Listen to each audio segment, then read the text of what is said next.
Hi everyone, in this video I'm going to show you how you can translate the data from your Excel into a map. The first thing you need to do is open your Excel, and here I'm going to make up some random data.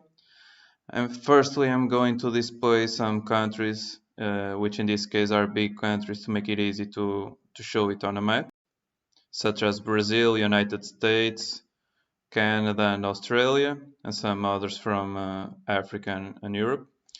Then I'll just assign some random values between 0 and 10 to make it easier to showcase the differences of color intensity on a map.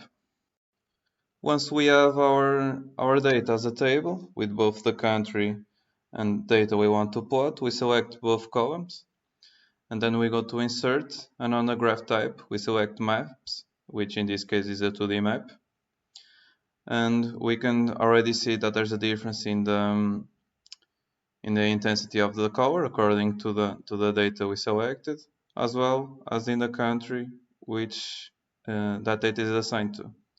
And from this point we can already customize the map via the labels, the title, as well as the colors we want to display.